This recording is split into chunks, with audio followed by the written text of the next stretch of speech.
வணக்கம், இந்திய பெருங்கடல் மீனவன். இன்னைக்கு ஆழ்கடல்ல காலை நேரத்து உணவுக்கு மிகவும் சுவையான பன்னிக்கோள கிரேவி வந்து தாசனா எப்படி வைக்கிறாங்கன்னு பார்க்க போறீங்க. நான் இதுவரை சாப்பிட்ட மீன்கள்லயே கிரேவி வைக்கிறதுக்கு ரொம்பவே சுவையான மீன் அப்படின்னா அது பன்னிக்கோள மீன் தான். இந்த மீனை தோலெல்லாம் உரிச்சிட்டு அப்படியே வெட்டணும் அப்படின்னா கறி துண்டு மாதிரி இருக்குங்க. என்னன்னா இந்த மீன் கொஞ்சம் கொழுப்பு கொஞ்சம் அதிகமா இருக்கும். இந்த மீனுக்கு ஆங்கிலத்துல ஸ்வாட் பீஸ் அப்படின்னு சொல்லுவாங்க. அப்படிப்பட்ட மிகவும் சுவையான இந்த மீனை நம்ம தாசனா எப்படி கிளீன் பண்றாங்கன்னு பார்க்கலாம்.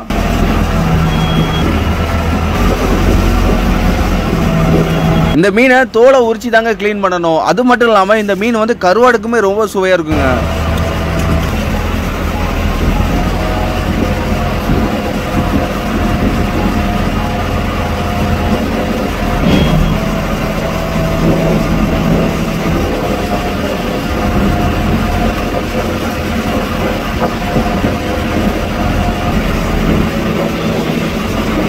நம்ம தாசனா இந்த மீனோட துண்டை வெட்டுறதை பாருங்களேன், அப்படியே கறி துண்டு வெட்டுற மாதிரியே இருக்கும்.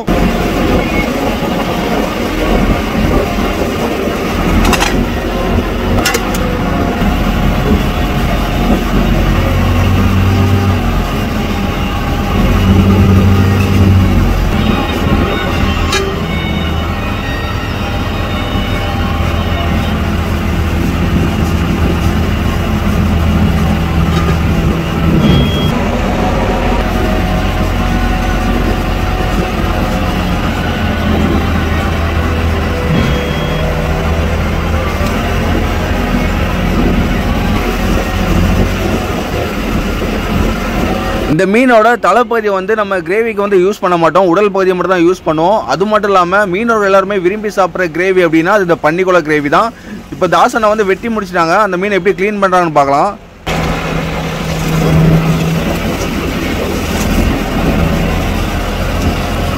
எப்பவும் போல ஆரம்பத்தில் கடல் தண்ணியை வச்சு மீனை நல்லா கிளீன் பண்ணிட்டு கடைசியில் வந்து நல்ல தண்ணியை வச்சு கிளீன் பண்ணுவாங்க.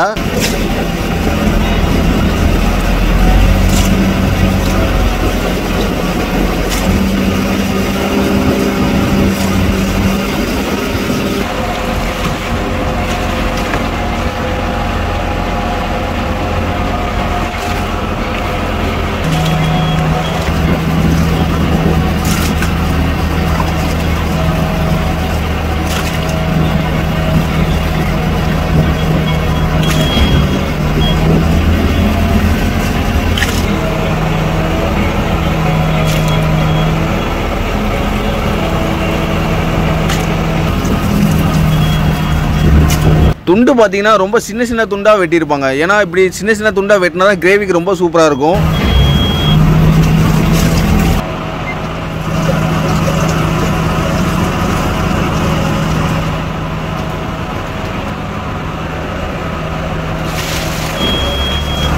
இந்த மீனில் மற்ற மீனில் கம்பேர் பண்ணும்போது கொழுப்பு கொஞ்சம் அதிகமாக இருக்கிறனால அலசும் போது நுர வர்றதை நீங்கள் பார்க்கலாம்.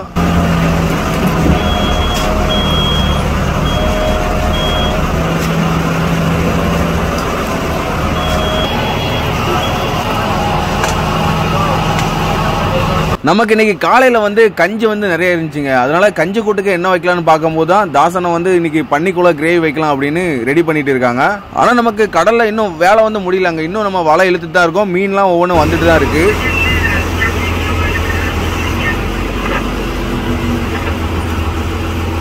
கிரேவி வைக்கிறதுக்கு தாசனா என்னென்ன பொருட்கள்லாம் வெட்டுறாங்கன்னு பாருங்க.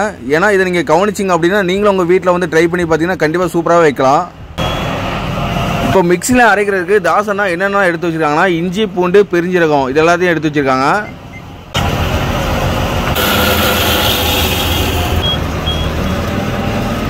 கிரேவி வைக்கிறதுக்கு முதல்ல பன்னிக்கோள மீனை வந்து நல்லா அவிக்கணுங்க. இந்த மீனை அவிக்கும் போது நுரை வந்து நிறைய வருங்க. நுரையெல்லாம் தனியாக எடுத்துடணும். நுரை வந்து நமக்கு தேவைப்படாது.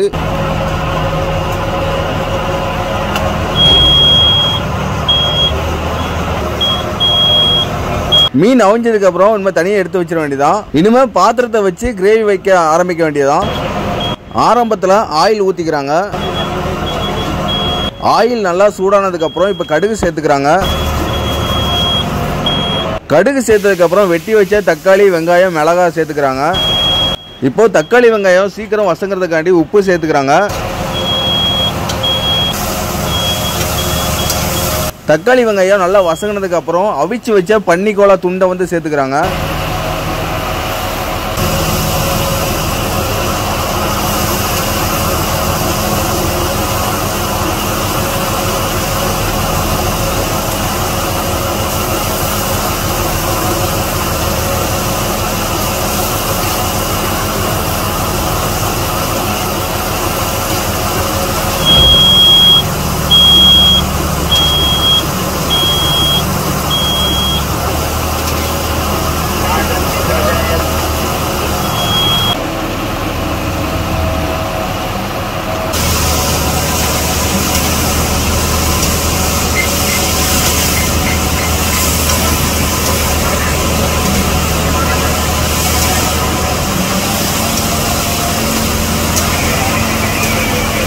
அதுக்கப்புறம் மிக்சியில் அரைச்சா இஞ்சி பூண்டு பேஸ்ட் சேர்த்துக்கிறாங்க. இஞ்சி பூண்டு பேஸ்ட் சேர்த்ததுக்கப்புறம் மஞ்சத்தூள் சேர்த்துக்கிறாங்க. மஞ்சள் பொடி சேர்த்ததுக்கப்புறம் சிக்கன் மசாலா சேர்த்துக்கிறாங்க. சிக்கன் மசாலா சேர்த்ததுக்கப்புறம் வத்தப்பொடி சேர்த்துக்கிறாங்க. வத்தப்பொடி சேர்த்ததுக்கப்புறம் மிளகுத்தூள் கரம் மசாலா அடுத்தடுத்து சேர்த்துக்கிறாங்க.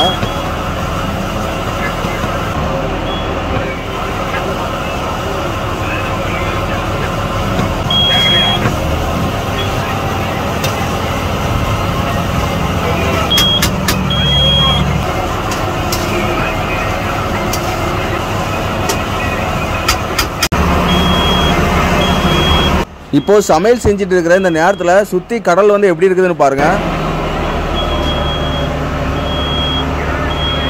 ஆனால் போட்டில் வந்து இன்னும் வேலை முடியலங்க, இன்னும் வேலை நடந்து தான் இருக்குது. நான் முன்னாடி காமிக்கிறேன் பாருங்க. ஆட்கள் எல்லாருமே இப்போ வலை இழுத்துட்டு இருக்காங்க.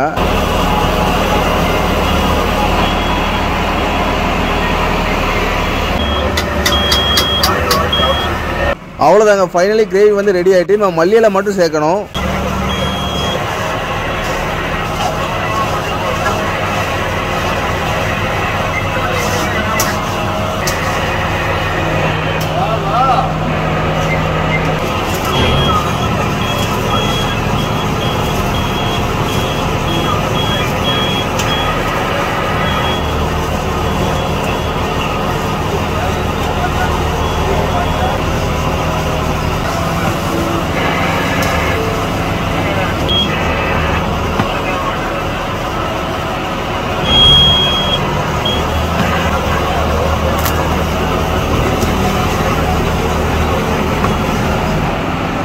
இந்த கிரேவியை உங்களுக்கு பார்க்கும்போதே எச்சு ஊறுங்க, அந்த அளவுக்கு எப்படி இருக்குதுன்னு பாருங்க. ஆனால் நாங்கள் சாப்பிட்டு பார்த்தோம், அவ்வளோ சுவையாக இருந்துச்சு.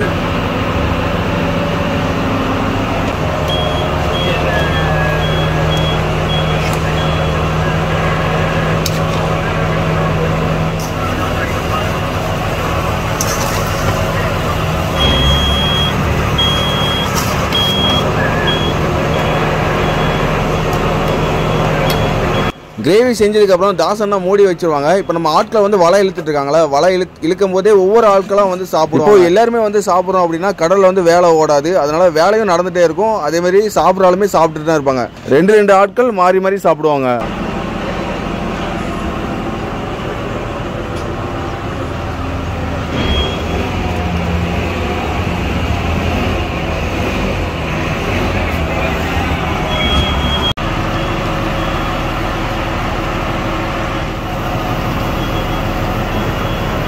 இப்போ கடலில் வச்சு காலையில் உணவுக்கு கஞ்சி கூட்டுக்கு தாங்க அந்த பன்னிக்குள கிரேவி வந்து செஞ்சோம். இப்போ சாப்பிட்டு பார்த்தோம், எல்லாருமே சாப்பிட்டோம், ரொம்பவே சுவையாக இருந்துச்சுங்க.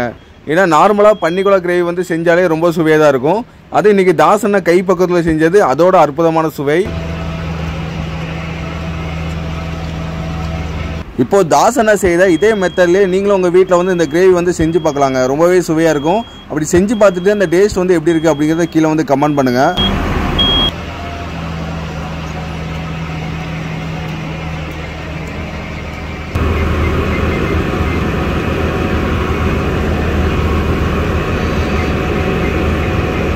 இன்றைக்கி இந்த வீடியோ பதிவு வந்து உங்களுக்கு ரொம்ப பிடிச்சிருக்குன்னு நினைக்கிறேன். அது மட்டும் இல்லாமல் நம்ம ஆழ்கடல் மீன்பிடித்தில் வந்து எபிசோடு மாதிரி போட்டுட்ருக்கோம். ஆரம்பத்தில் ஐஸ் போடுறதுலேருந்து நம்ம எத்தனை நாள் கடல் தங்கி மீன்கள் பிடிக்கிறோம் அப்படிங்கிறது லைனாக போட்டுட்ருக்கோம். நீங்கள் அந்த வீடியோ பார்க்கணும் அப்படின்னா லிங்க் வந்து உங்களுக்கு டிஸ்கிரிப்ஷனில் கொடுக்குறேன். எல்லாருமே பார்த்து லைக் ஷேர் பண்ணிடுங்க. அப்புறம் இந்த வீடியோ எப்படி இருந்துச்சு அப்படிங்கிறதையும் கீழே வந்து கமெண்ட் பண்ணிடுங்க.